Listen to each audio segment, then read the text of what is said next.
Oui, bienvenue à l'Église 180. Je suis content de vous accueillir. Je m'appelle David, pasteur de l'Église. Bienvenue à cette série qu'on va bientôt, en fait, très bientôt terminer. On va la conclure la semaine prochaine. Ce matin, on a le premier de 2 messages pour la conclusion sur Royaume. Et en abordant les différentes réalités, les différentes choses qu'on a vues sur le Sermon sur la montagne que Jésus nous a laissé, qui concerne finalement son royaume, le royaume, on a vu que y a plusieurs perspectives, plusieurs éléments que Jésus a à notre égard, des perceptions sur notre monde.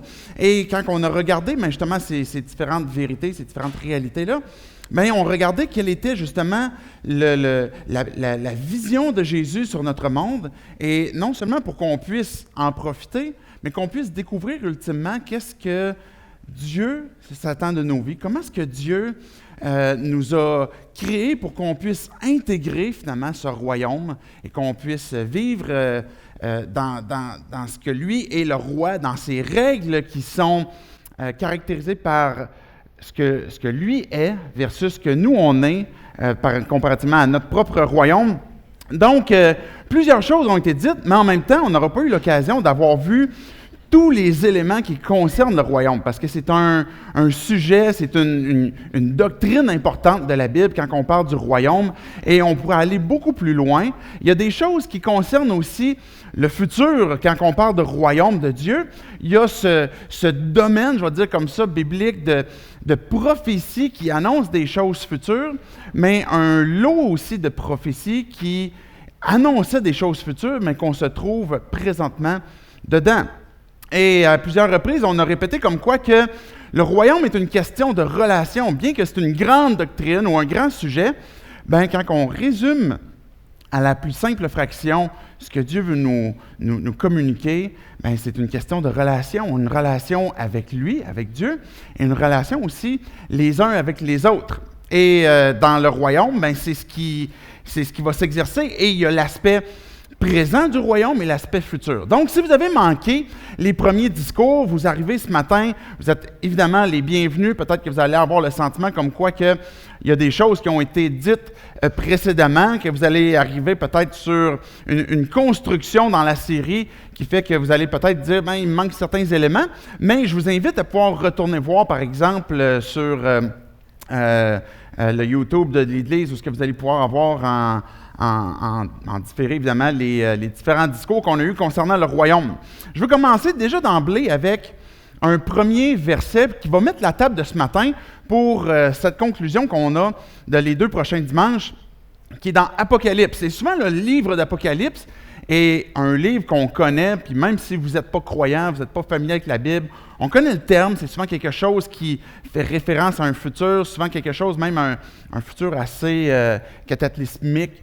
Et au tout début de l'Apocalypse, on a l'apôtre Jean. Jean lui-même était un apôtre, un homme comme vous et moi, qui a suivi Jésus pendant son ministère et qui a écrit le livre de l'Apocalypse et qui va commencer avec cette phrase-là au verset 9, dans le premier chapitre. « Moi, Jean, votre frère, qui prend part avec vous à la tribulation, j'ai mis entre parenthèses détresse, au royaume et à la persévérance en Jésus. » L'apôtre Jean qui a écrit l'Apocalypse est en train de se définir lui-même comme quelqu'un qui prend part à 3 aspects.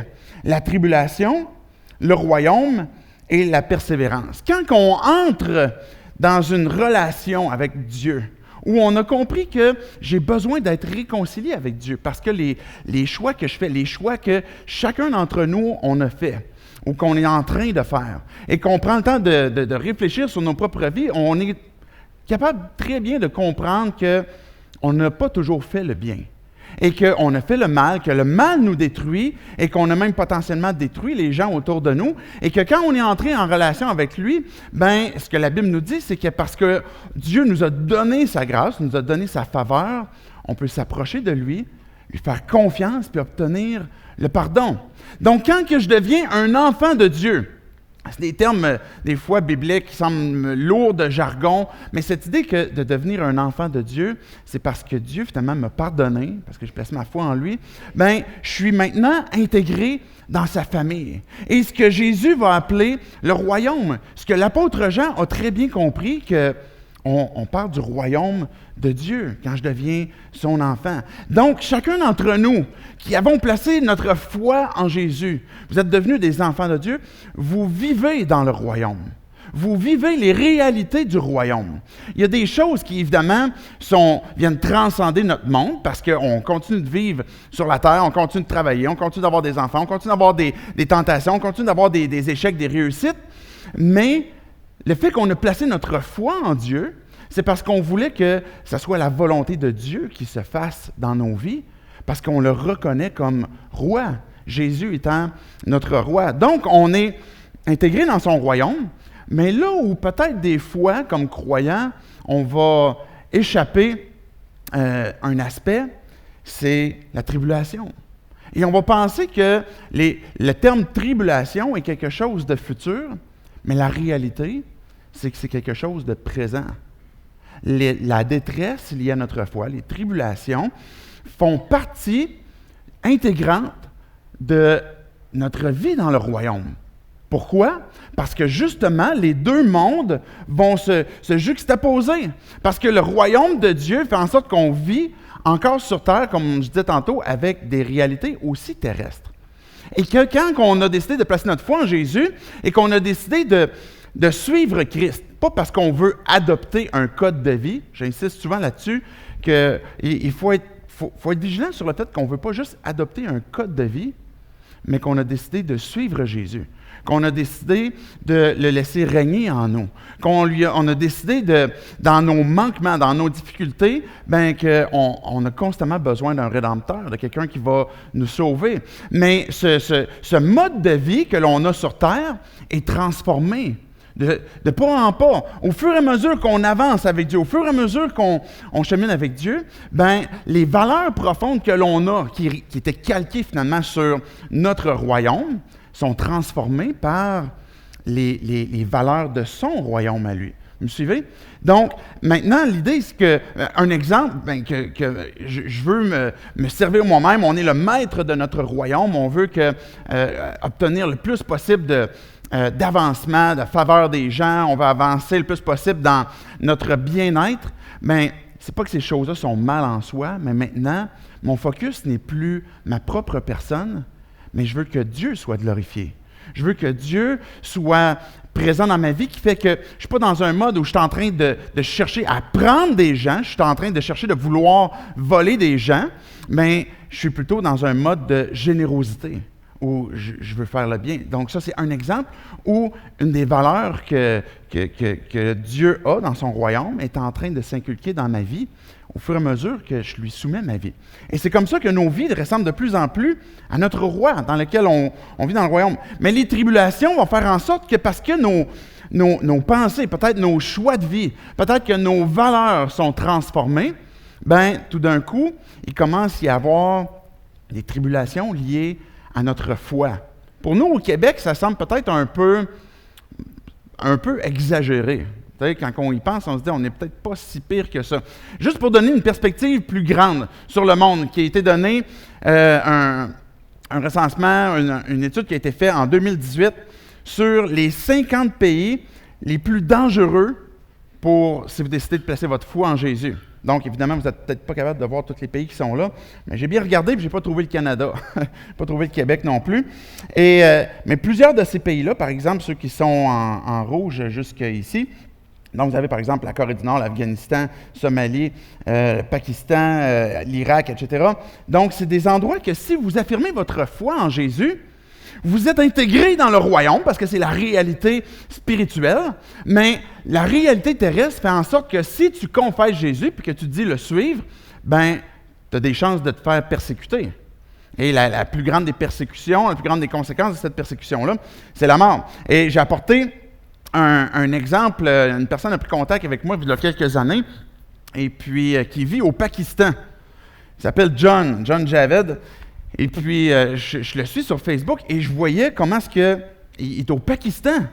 Il est en train de prêcher l'Évangile sur une scène ici et on ne voit même pas le bout de la foule là, ici. Là. C'est des gens qui sont intéressés à entendre parler du royaume, à entendre parler de Jésus. Même si les persécutions sont très fortes, Quand que Jean en parlait, dans ces années-là, la persécution contre les croyants était immense, elle était énorme. Et encore aujourd'hui, ben, c'est la même réalité. Et puis dans ce post-là, il était en train d'écrire en disant, qu'est-ce que tu fais par exemple quand que tu fais face à des problèmes, à des obstacles sur le fait que le monde ne veut pas que tu fasses le travail de Dieu, que tu fasses l'œuvre de Dieu. Et puis je vous le résume rapidement. Qu'est-ce que tu fais? Est-ce que tu arrêtes le travail de Dieu? Mais moi, je vous dis que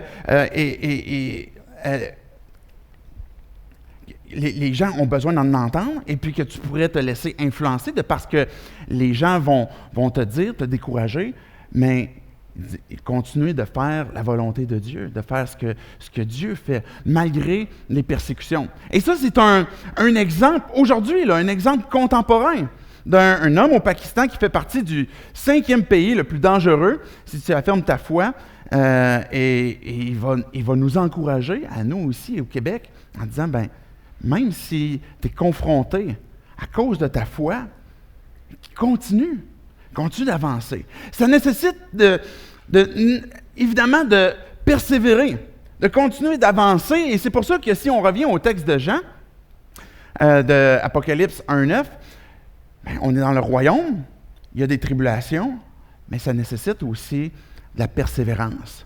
Si tu es à la recherche de Dieu ce matin, que tu es en train de rechercher qui est Dieu, parce que tu t'intéresses, peut-être que tu sens cette curiosité à son égard, tu vas en savoir plus, Jésus a toujours été très clair sur ce que ça impliquait que de le suivre. Ça implique un renoncement de soi-même, mais ça implique aussi des persécutions, et ça implique aussi une persévérance. Mais pourquoi, si vous avez décidé de placer votre foi en Jésus, pourquoi, si vous considérez placer votre foi en Jésus et le suivre, qu'on va persévérer, on va continuer d'avancer? C'est quoi qui fait qu'on va vouloir, justement, faire face aux différentes difficultés? On parlait des 50 pays où est-ce que c'est le plus dangereux. Peut-être que pour nous, aujourd'hui, ce que ça veut dire, la persécution, c'est que ça se peut que tu perdes des relations. Ça se peut que si tu places ta foi en Jésus, ou si tu as placé ta foi en Jésus, ça se peut que tu es devant un dilemme comme quoi que tu perds des amis, ou tu crains perdre des amis. À cause justement des choix de vie que tu veux faire, peut-être des valeurs qui ont changé dans ta vie, et que tu n'es plus à une poursuite par exemple, de divertissement ou de choses que tu sais ou que tu considères comme étant destructrices pour ta vie, pour ton âme, pour ton corps, et que tu veux renoncer à ces choses-là, mais que ça t'emmène que, il y a des amis qui ne te voient plus pareil. Peut-être que tu es perçu comme quelqu'un que tu as fait un suicide intellectuel, tu as décidé de croire en Dieu. Dans notre monde aujourd'hui, au Québec, c'est ça. Si tu crois en Dieu, c'est parce que tu ne réfléchis plus. Et quand on y réfléchit, on voit qu'il y a de la réflexion qui peut y avoir certainement derrière ça. Donc, on peut perdre des amitiés, on peut perdre le regard des gens, on peut perdre peut-être même une relation amoureuse. Peut-être que c'est ton chum ou ta blonde qui est en train de questionner sérieusement, savoir est-ce que je veux vraiment poursuivre ma vie avec une personne qui est en train de faire des choix de vie que finalement on dirait que c'est plate, elle ne veut plus faire ce qu'on faisait avant, et que peut-être que tu te retrouves même tenté de ne pas vouloir perdre ces amis-là et peut-être à renoncer à certaines valeurs que Dieu est en train de transformer dans ta vie. Et de dire, je vais juste faire semblant de rien, je vais continuer de faire ma vie, je ne vais pas perdre mes amis, je ne vais pas perdre ma famille, je ne veux pas que mes relations viennent s'effriter. Et peut-être que tu es devant ce dilemme-là, peut-être même un dilemme où ce que tu te dis, dans le fond, ce qu'ils font, j'ai encore envie de le faire. J'ai encore envie de le pratiquer. Elle est où la motivation quand on est devant ce choix déchirant? Et ce n'est pas une question de persécution où on perd la vie, mais c'est peut-être une persécution ou une difficulté qu'on perd peut-être notre qualité de vie, ou ce qu'on désire vouloir garder certaines choses, et on est dans ce dilemme de ça se peut que je perde des gens. Et que si tu es, comme je disais tantôt, dans cette réflexion pour en découvrir plus sur Dieu, peut-être que tu vas justement te dire, est-ce que je suis prêt à perdre des proches? Est-ce que je suis prêt à voir le regard des gens changer sur moi parce que j'ai décidé de placer ma foi en Jésus? Et ce choix-là vient à chaque instant dans nos vies. à différents moments, dépendamment des difficultés. Et c'est ce que ça représente pour nous. Qu'est-ce qui va arriver quand je vais perdre des amitiés, si des relations vont s'effriter? Où va être ma motivation? Quel avantage que l'on a si on se met à souffrir finalement pour notre foi? La Bible va comparer la marche avec Dieu, notre désir de vouloir suivre Christ, comme une course. Hébreu va nous dire, par exemple, de courir vers la carrière qui nous est ouverte. Mais c'est une course qui n'est pas un sprint où, OK, je donne tout ce que j'ai, puis après ça, je ne suis plus capable, puis j'abandonne. Mais qui va être ressemblé beaucoup plus à une course où j'ai besoin de persévérer. Une course qui nécessite de la persévérance. Il y a plein de souffrances liées à des longues courses.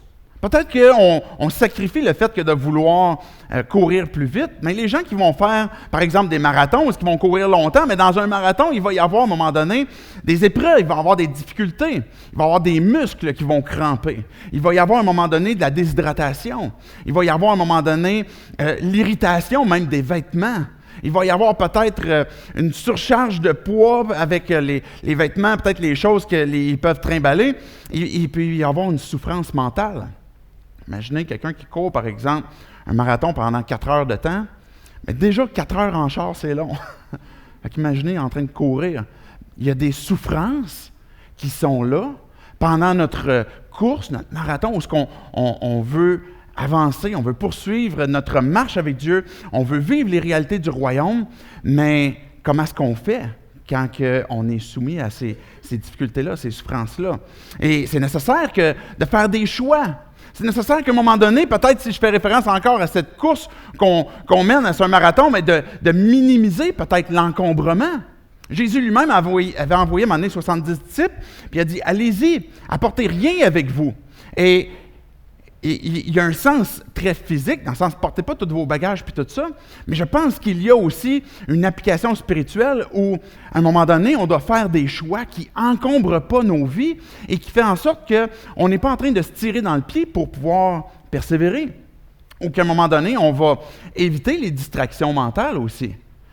Si vous faites ce marathon-là, peut-être que vous allez devoir faire un choix de ne pas regarder autour de vous, peut-être de faire le choix d'aller le plus possible en ligne droite, peut-être de faire le choix de ne pas vous arrêter parce qu'il y en a qui s'arrêtent, ou de ne pas chercher à aller plus vite parce qu'il y en a qui vous dépassent, mais de garder votre motivation, votre focus, et dans ce texte que je citais de Hébreu tantôt, de garder les yeux fixés sur Jésus qui vient susciter la foi et qui nous aide à persévérer. C'est de placer ta foi en Dieu. Si Jésus est devenu ton roi, que tu vis dans le royaume, comment vas-tu persévérer? Comment vas-tu trouver la bonne motivation ou les bons choix ou te rappeler c'est quoi l'avantage d'avoir entamé cette course-là pour te rendre jusqu'au bout? Ce que Dieu va nous dire ce matin, à travers le Sermon sur la montagne, dans le fond, à partir de Matthieu 7, on va lire les versets 6 à... On va voir jusqu'où qu'on va se rendre. Je vous ai dit, c'est en 2 parties. Je me donne un petit lousse à la fin. Et je vous donne un petit peu de lousse aussi, parce que ça peut pas que ça soit trop lourd. Mais la dernière portion que Jésus va nous parler, les versets peut-être 6 à 20 à peu près, c'est les éléments qui sont à mettre en pratique dans nos vies. Une invitation que Dieu nous dit de « tiens bon ». On dit en québécois « lâche pas la patate ». « Tiens bon ». Et il va donner 5 éléments à pratiquer, à vivre, 5 impératifs qui vont nous être utiles à persévérer. Et que si tu es en train de rechercher justement à connaître plus de Dieu, vous allez entendre le discours de Jésus. Qu'est-ce que ça impliquait? Puis quand Jésus parlait sur le Sermon sur la montagne, il est en train de parler à plein de gens. Des gens qui sont dans le royaume, mais des gens qui sont à la recherche aussi. Et c'est la même chose aujourd'hui. Peut-être que tu es à la recherche, tu vas en savoir plus, et tu vas savoir qu'est-ce que ça comprend. Mais quelle est la motivation et l'avantage à entamer justement le fait d'entrer dans le royaume, ou de nous rappeler que si on est enfant de Dieu, qu'est-ce qu'on a à faire pour justement tenir bon. J'aimerais qu'on puisse prier, puis après ça, on va voir les 5 D nécessaires à la persévérance. Je vous en dis plus dans un instant. Dieu, on va te dire merci pour ta parole. Merci, Jésus, de nous avoir parlé clairement, de nous avoir dit qu'est-ce qu'on avait besoin de comprendre. Notre prière, Dieu, ce matin, pour chacun d'entre nous, c'est que tu puisses venir parler à nos cœurs, parler à notre intelligence pour qu'on puisse saisir, comprendre et être inspiré par toi. Et qu'on puisse comprendre, Dieu, qu'est-ce que tu t'attends de nos vies, quel est le prochain pas que tu veux que l'on fasse, et qu'à travers ça, Dieu, que tu puisses être glorifié dans ton Église et dans nos vies. C'est en ton nom, Jésus, qu'on prie ces choses. Amen. OK, le premier D, c'est discernement. Je ne sais pas si vous vous souvenez, la semaine passée, on a parlé de ne pas juger. On est dans un changement de ton dans la façon que Jésus va nous parler. En fait, les 5 D, vous les voyez ici, et on va voir, on ne se rend pas au bout du chapitre avec ça, on va aller au bout du chapitre la semaine prochaine. Le discerner, demander, dépenser, désirer et démasquer. C'est l'invitation que Jésus nous fait de tenir bon et de discerner. La semaine passée, on parlait de ne pas juger. Et Jésus nous amenait à réfléchir sur nos propres cœurs et à savoir, est-ce que j'ai une poutre moi-même dans mon œil? Et regardez le verset qui va suivre immédiatement après. « Ne donnez pas les choses saintes aux chiens et ne jetez pas vos perles devant les porcs, de peur qu'ils ne les piétinent et qu'ils ne se retournent pour vous déchirer. » J'avoue qu'il a fallu que j'étudie un peu pour savoir qu'est-ce qu'il veut dire. C'est quoi? Et c'est intéressant parce que Jésus parle souvent en parabole, souvent en images, pour qu'on puisse saisir justement des choses. Il y a un élément qui est très péjoratif dans le texte, qui est les chiens et les porcs. Pour les Juifs à l'époque, c'était très péjoratif que d'appeler quelqu'un comme ça. Et ce qu'il faut comprendre ici, c'est que ce n'est pas une question de juger. Il va dire, jetez pas vos perles aux chiens, donnez pas vos choses saintes aux chiens ou vos perles aux pourceaux, parce que les chiens, ce qu'ils vont faire, c'est vous déchirer, et les porcs, ce qu'ils vont faire, c'est mépriser vos perles, ce que vous avez de cher, ce que vous avez de précieux. Maintenant, qu'est-ce que Jésus veut dire? On a apporté la semaine passée, on va apporter la définition de ce que c'est juger. On parlait de krino, diakrino, katakrino. Bien, juger ici, c'est ce que Jésus nous demande de ne pas faire, et encore moins de katakrino, c'est-à-dire de condamner les gens. Souvent, notre jugement qu'on voit, on se fie au regard, ou ce qu'on pense, comment est-ce que les gens devraient être, et ce qu'ils font de bien ou de mal, nous emmène à les condamner. Mais jamais que Dieu nous encourage à ne pas discerner. Et l'idée de discernement, c'est d'être capable, à un moment donné, d'évaluer le bien et le mal et de voir où c'est qu'on va se mettre les pieds. Qu'est-ce qu'on va faire? Qu'est-ce que ça implique dans ma vie si je fais ce choix-là? Et le discernement est quelque chose que Dieu nous invite constamment. Et ici, on revient au texte du verset 6. Bien, Jésus va dire, bien, donnez pas vos choses saintes aux chiens, ni vos perles aux pourceaux. Il y a une question et j'insistais tantôt sur la question de péjoratif. Quand on regarde l'exemple de Jésus, on se pose la question, ben, c'est qui les chiens, c'est qui les porcs? Parce que c'est un peu comme, c'est pas full gentil. C'est qui ces gens-là?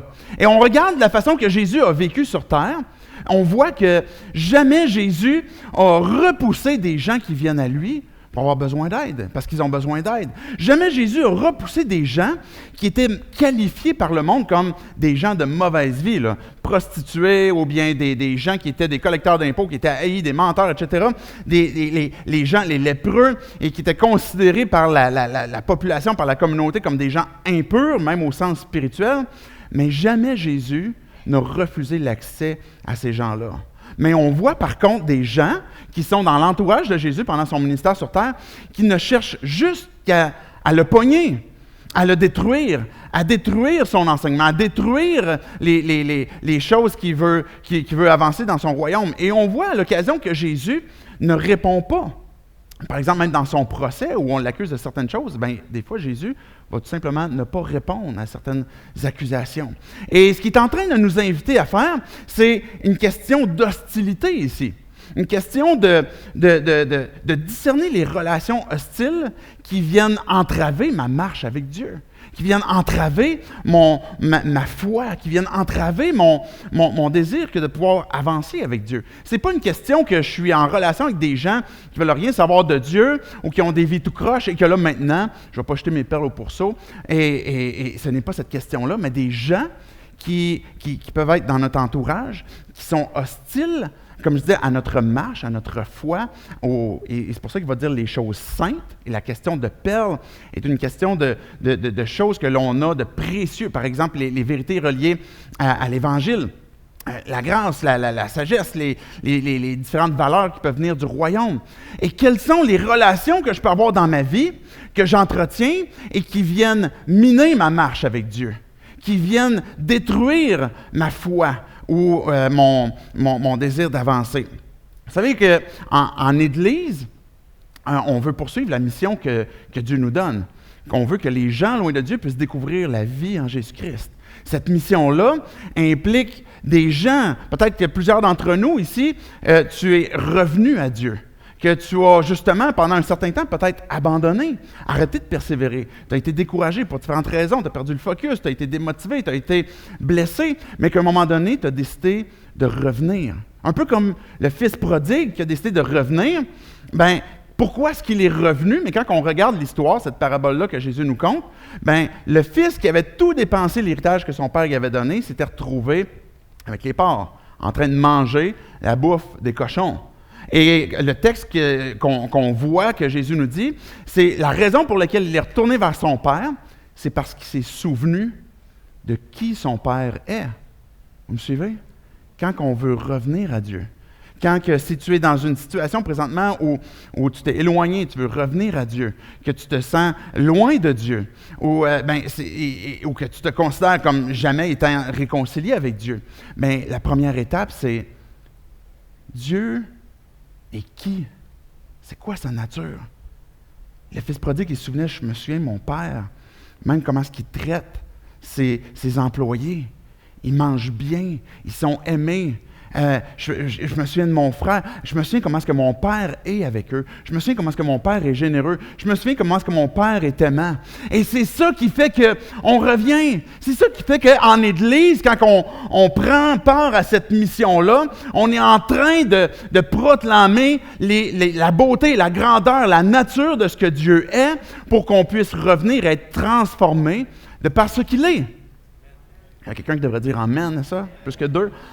Et c'est ça qui fait qu'on est transformé et puis que notre vie, finalement, on peut revenir à Dieu. Maintenant, je t'ai rendu où? Mes notes ne m'ont pas suivi. En Église, on a cette mission-là, justement, où on proclame Dieu et que souvent, en Église, on pourrait imaginer comme quoi que la mission, c'est de faire des disciples à partir du moment que les gens placent leur foi en Jésus. Et c'est vrai.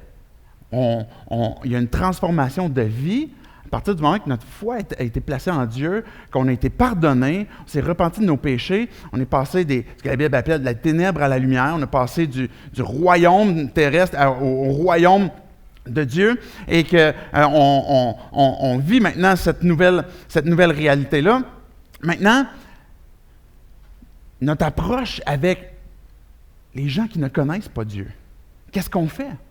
Et c'est pour ça qu'en Église, on a décidé qu'on veut rejoindre, même avant qu'on soit prêt à prendre une décision pour suivre Christ, qu'il y a plein de gens autour de nous, comme il y avait plein de gens à l'époque autour de Jésus, qui ne recherchaient même pas Dieu, qui étaient peut-être indifférents, et que le fait que Jésus vienne, et que finalement il commence à proclamer les choses du royaume, il commence à parler du plan divin de son Père, comment est-ce qu'il s'y est soumis. Mais tout d'un coup, les gens ont commencé à voir, mais c'est qui ce gars-là? On commençait à se poser des questions, on commençait à devenir un peu plus curieux. Et c'est pour ça qu'en Église, on est toujours vigilant à savoir qu'on est disposé, on est prêt, puis on est stratégique à savoir qu'on peut venir susciter le questionnement ou la curiosité des gens.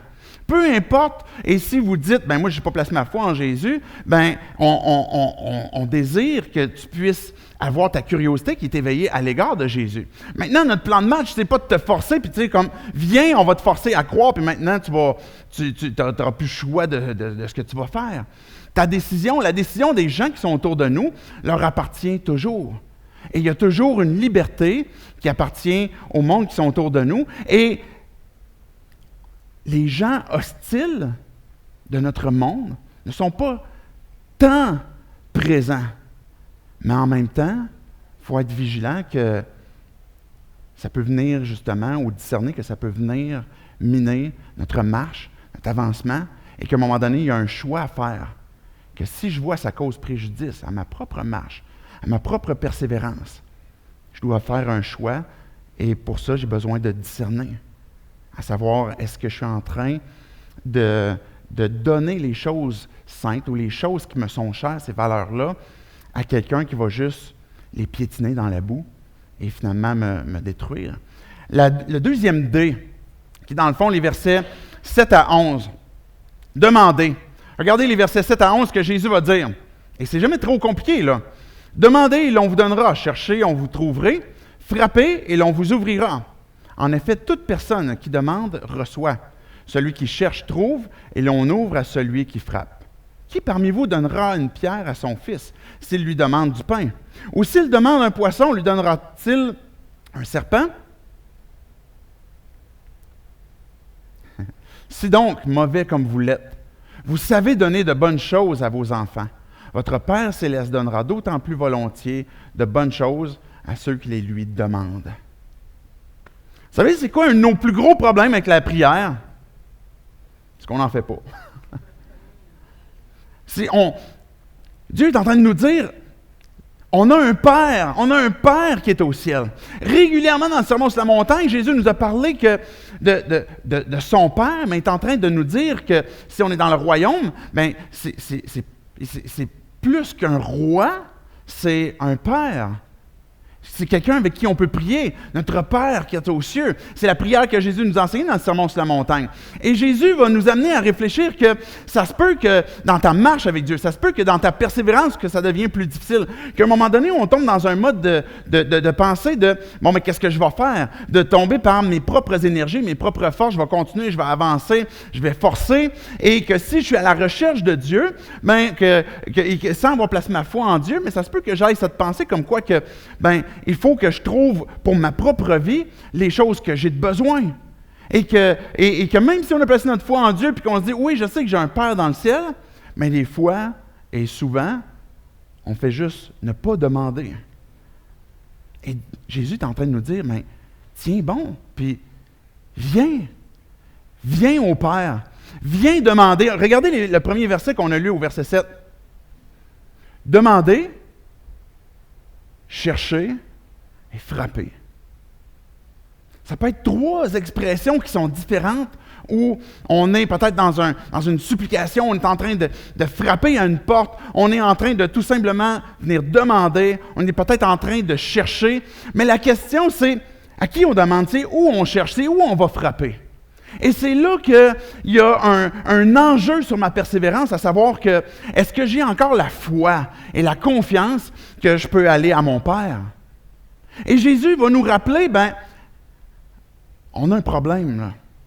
L'humanité, on a un problème on est mauvais. C'est ce qu'il dit. Il va dire,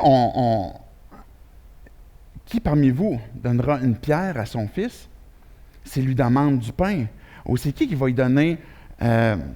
S'il demande un poisson, on va lui donner un serpent. Malgré ce problème de cœur que l'on a, Jésus va nous référer à nos propres relations qu'on va chérir. Que si un enfant vient nous voir, puis hey, « j'ai faim, hey, j'ai une bonne roche pour toi. Hey, j'aimerais ça avoir un poisson, hey, je vais te donner un serpent. » Il n'y a pas personne de sain d'esprit qui n'est pas psychopathe qui va réfléchir de même. Malgré le fait que notre cœur est tortueux, là. Et Jésus va dire, imaginez si vous avez ce penchant vers ce qui est tordu, mais même vous savez ce qui est bien à donner. Imaginez maintenant votre Père céleste, celui de qui on va fixer nos yeux, sur qui on va regarder, sur qui on va trouver notre motivation, qu'on va vouloir continuer de persévérer. Mais l'enjeu qui est ici, c'est la foi. C'est de dire, est-ce que je crois si je vais demander à Dieu? Ou est-ce que je devrais plutôt aller voir les ressources humaines qui sont autour de moi, puis je vais aller frapper à des portes, voir comment est-ce que mon royaume va pouvoir me servir? Ou comment est-ce que je vais chercher dans mes ressources à moi? Et ça ne veut pas dire que Dieu ne va pas utiliser des choses terrestres pour intervenir dans nos vies. Mais la question, c'est, ma confiance en lui, elle est où? De demander, tout simplement. Et la phrase n'est pas compliquée, demander. Et Jésus dit, on va vous donner. Cherchez, vous allez trouver. Frappez, on va ouvrir. Parce que Dieu a ce désir de vouloir nous donner des bonnes choses. Je vous ai déjà conté une petite anecdote. Je vous la raconte une autre fois, parce que ça m'a marqué. Ma fille, qui à un moment donné, est en train de faire une vente de garage sur le bord de la rue, et puis moi, je déteste les ventes de garage. Je ne ferai jamais de vente de garage de ma vie. Je voudrais pas faire ça. Si vous êtes vendeur, c'est correct, là, c'est un métier honorable. Mais moi, vendre des choses sur le bord de la rue, je ne voudrais pas. Et là, je vois ma fille qui s'est faite une petite table un samedi après-midi, tu sais, comme plusieurs enfants font. Puis moi, je regarde ça, puis je suis comme, oh non, ça n'a pas de bon sens. Tu sais. Je regarde comme à travers du rideau pour voir, tu sais, comme j'espère qu'elle est correcte. Tu sais, je la surveille encore, mais tu sais, je suis vraiment mal à l'aise avec ça. Mais à un moment donné, tu sais, je vais dehors, je fais mes quelques petits travaux. Ma fille vient me voir, puis elle me dit, « Papa, il faut vraiment que j'aille à la toilette, tu peux-tu surveiller ma table? » Tu peux pas te retenir encore pour le reste de l'après-midi? Devinez ce que j'ai fait. Vas-y, fais ton pipi, puis là, je suis allé derrière sa table, sa petite chaise. Là, je voyais les autos qui passaient. J'étais vendeur de vente de garage, de jouets de ma fille sur le bord de la rue. Mais je ne l'aurais pas fait pour vous. Je l'aurais fait pour personne. Et la raison pour laquelle je l'ai faite pour ma fille, c'est parce que c'est ma fille. Parce que je l'aime, puis j'ai été prêt à sacrifier, à prendre soin. Et quand on se rappelle ce que Dieu est, bien, on vient à lui, puis on sait qu'il y a quelque chose de spécial entre nous et Dieu, parce que c'est notre Père. Il a le désir de donner du bien. Il a le désir d'intervenir dans nos vies. C'est sûr que si vous avez eu des enfants, ou vous avez déjà été enfant, j'imagine, bien, ça se peut qu'à un moment donné, on soit comme, tu sais, moi, les brocolis, les choux-fleurs, je peux rien savoir, maintenant, c'est du chocolat. Papa, chocolat. Ça se peut que le père, à un moment donné, dise non. Ah non, c'est parce que je sais que c'est pas bon. Je sais que c'est pas bon pour toi, c'est le fun une fois de temps en temps.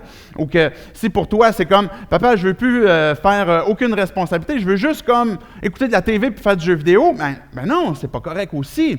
Évidemment, il y a des choses que notre propre Père céleste va nous contraindre. Il ne va pas chercher à assouvir chaque penchant dans notre cœur, mais que Dieu est particulièrement conscient de ce à quoi qu'on est à la recherche, ce qu'on a besoin de demander. Peut-être on peut même être dans une circonstance où on ne sait pas quoi demander à Dieu.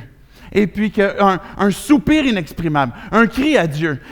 Tout simplement par la foi de dire, Dieu, je ne sais même pas quoi demander, mais j'ai confiance que, Papa, toi, tu sais ce que j'ai de besoin. Et viens à mon secours, viens à mon aide. Et ça nous aide. C'est un élément important à notre persévérance de tout simplement demander. Regardez le dernier verset, juste après qu'on passe au 3e D. Est-ce que Jésus va dire à la dernière phrase? Votre Père céleste donnera d'autant plus volontiers. Dieu a le désir de donner. Il donne de façon généreuse, volontairement, de bonnes choses à ceux qui les lui demandent. Tout don parfait vient de Dieu. Tout don parfait. Même la joie vous éprouvez. Même le repos. Le repos est quelque chose de divin. Et tout ce que vous recevez vient de Dieu. Limitez pas votre accès ou limitez de demander à Dieu pour quelque raison que ce soit.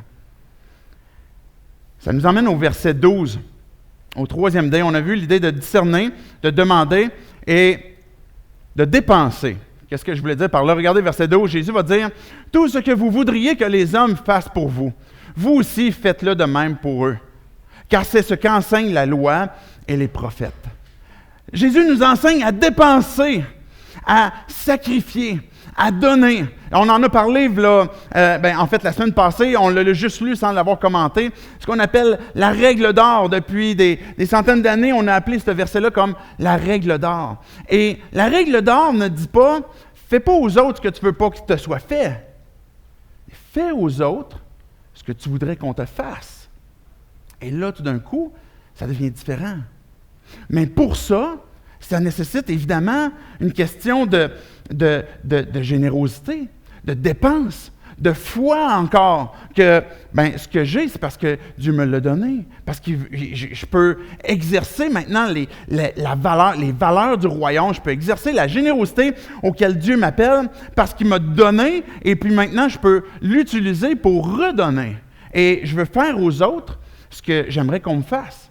Et ça peut impliquer du temps, ça peut impliquer de l'argent, ça peut impliquer de l'attention. Ça peut impliquer toutes sortes de choses qui fait que notre persévérance devient plus facile ou ça devient une aide parce que les réalités du royaume sont spirituelles, mais s'appliquent d'une façon concrète sur terre, dans nos vies.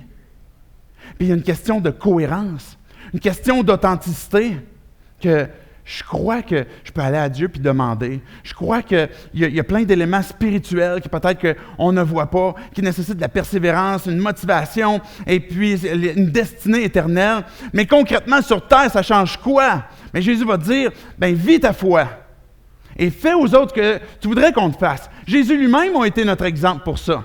Notre roi a toujours été un exemple. On parlait tantôt de demander. Constamment, il est en train de parler avec son Père. On voit même sa prière dans le jardin de Gethsémani, où ce qu'il va demander à son Père, éloigne, si c'est possible de moi, cette coupe. On est en train de réfléchir sur la question où ce que Jésus nous dit, fais aux autres ce que tu voudrais qu'ils te fassent. Jésus a donné sa vie. Jésus a donné son temps. Jésus a donné des guérisons. Jésus a pris le temps d'écouter. C'est notre exemple qu'il nous a laissé. Et se mettre dans les souliers de l'autre pour savoir comment je peux aimer. Mais Jésus nous a dit que même à la fin des temps, il va juger, il va séparer les boucs des brebis, les béliers des boucs, et puis il va avoir finalement une séparation qui va s'être exprimée d'une foi qui est vivante à est-ce que quand j'ai vu quelqu'un avoir soif, je lui donne à boire? Est-ce que quand j'ai vu quelqu'un en prison, je l'ai visité? Quand j'ai vu quelqu'un qui était nu, je l'ai habillé? Une expression d'une foi qui est vivante, qui est authentique, et que quand on se met à le vivre, il y a quelque chose qui nous donne une motivation à continuer d'avancer. Quand on est dans une course qui est un marathon puis qu'on décide de s'arrêter, c'est pénible de repartir. Mais quand on emboîte le pas, puis qu'on la concrétise, cette course, puis qu'on avance, puis qu'on dit « Dieu, je veux vivre ma foi d'une façon authentique et je veux avancer », ça se peut qu'il y ait des gens autour de moi qui peut-être, ça serait surprenant, qui n'aiment pas cette règle d'or-là, mais qui ne soient pas tout à fait d'accord avec mon choix de vie, je continue d'avancer parce que ma foi, elle est vivante et elle est authentique, puis je veux vivre quelque chose qui est intègre. Maintenant, je pense qu'on va terminer avec le dernier D, puis on va garder la question de démasquer la semaine prochaine parce que l'idée de démasquer, ça fait référence aux faux prophètes. Il y a peut-être beaucoup d'éléments qui peuvent être dits là-dessus et je veux prendre le temps de bien vous expliquer ça parce que on est concerné par ça. Maintenant, on va terminer sur la question de désirer. Et c'est peut-être une histoire ou une illustration que vous avez déjà entendue. Regardez à partir du verset 13 et 14. Entrez, ça va être notre seul impératif dans les deux versets qu'on va avoir. Entrez par la porte étroite. En effet, large est la porte, spacieux le chemin menant à la perdition. Il y en a beaucoup qui entrent par là, mais étroite est la porte, resserrez le chemin menant à la vie, et il y en a peu qui les trouvent. Ça s'arrête là pour le verset 14. Jésus nous dit qu'il y a deux chemins, il y a deux portes, il y a deux destinées. Qu'est-ce qu'on désire? Qu'est-ce qu'on désire ardemment à vouloir vivre? Il y a un chemin qui est large et Jésus va nous dire, ce chemin qui est large et spacieux, le chemin qui mène à nulle part, à la perdition, où je suis perdu. Un chemin qui est étroit et qui mène finalement à la vie. Sans aborder peut-être qu'il y a des problèmes pour vous qui est en train d'émerger présentement sur la question d'exclusivité avec un seul chemin. Jésus a été clair, il y a un seul chemin qui mène au Père, puis c'est lui-même. Il est la vérité, le chemin et la vie. Donc, il y a une question d'exclusivité. Et ce n'est pas une question de chercher à convertir les gens au beurre, mais maintenant de qu'est-ce que moi je désire. C'est où je désire poursuivre ma marche. C'est où que dans la destinée, on parle de perdition ou finalement de la vie. Et où sont placés mes yeux? Sur qui sont placés mes yeux? Quelle est ma destinée? Si je fais référence encore à ce qu'on parlait tantôt d'un marathon, mais l'objectif c'est, je veux le finir. Je veux arriver à la fin. Notre carrière qui est ouverte devant nous, que l'Hébreu va nous dire, de courir avec persévérance devant cette carrière-là, puis de garder les yeux fixés sur Jésus, va nous aider à pouvoir avancer dans un chemin qui est peut-être plus resserré. On pourrait imaginer comme quoi qu'un chemin resserré, c'est quelque chose qui est rempli de souffrance et c'est une forme de « OK, il faut qu'on se fouette, il faut qu'on arrête de avoir du plaisir dans la vie. Maintenant, vous mangez que du kale.